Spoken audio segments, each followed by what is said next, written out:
देखिए जल के अणु की आकृति समझना है, जल का सूत्र पता होना चाहिए। वाटर का फॉर्मूला क्या होता है आपका H2O। क्या होता है H2O। इसमें जो परमाणु अकेला होगा उसे मानेंगे हम लोग केंद्रीय परमाणु, सेंट्रल एटम। सेंट्रल एटम कौन हो गया हमारा ऑक्सीजन, वो लिख दिया आपने। ऑक्सीजन का एटॉमिक नंबर कितना हो गया 8।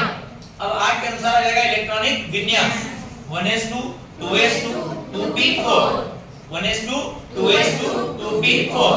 इसमें सामान्य अवस्था में जो आउटर मोस्ट शेल है उसके 2s ऑर्बिटल में इलेक्ट्रॉन कितने हैं 2 और 2p ऑर्बिटल में कितने हैं आपके 4। अब हमें फार्मूले को लिखना पड़ेगा कि ऑक्सीजन कितने बॉन्ड बनाएगा 2। ऑक्सीजन जितने बॉन्ड बनाएगा उतने चाहिए उसको अनपेयर्ड इलेक्ट्रॉन, उतने चाहिए उसको अनपेयर्ड इलेक्ट्रॉन।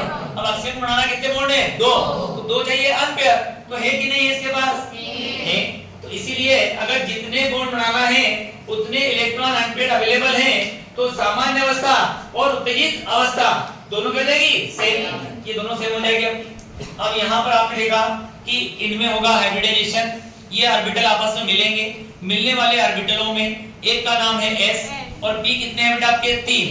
मिलने वाले ऑर्बिटल में S कितना है 1 और P कितने हैं 3, इसलिए नाम क्या देंगे sp3 हाइब्रिडाइजेशन। नाम क्या देंगे sp3 हाइब्रिडाइजेशन। हाइब्रिडाइजेशन का नियम कहता है जितने ऑर्बिटल मिलेंगे उतने नए बनेंगे, जितने मिलेंगे उतने नए बनेंगे। तो मिलने वाले कितने हैं 4, तो नए कितने बनेंगे 4। sp3 संकरण में जब कोई भी लोन पेयर नहीं पाया जाता तब उसका जो हाइब्रिड ऑर्बिटल होता है वो चतुष्फलक के रूप में होते हैं, टेट्राहेड्रल शेप में होंगे इस रूप में।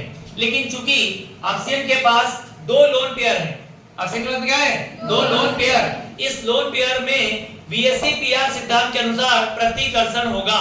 क्या होगा इसमें प्रतिकर्षण, और इस प्रतिकर्षण के कारण ये जो ऑर्बिटल है वो हल्का नीचे जाएगा, ये फिर और नीचे जाएगा, ये फिर और नीचे जाएगा, और इस प्रकार इसके झुकने से इसके अणु की आकृति कैसे हो जाएगी V शेप। कैसे जाएगी V शेप। और इस अणु की आकृति में हमें स्पष्ट दिखाई दे रहा है कि 2 पेयर हैं, किसकी है एक की इलेक्ट्रॉन युग्म की। लोन पेयर की कितनी पेयर है आपकी 2 और बॉन्ड पेयर कितने हैं आपके 2।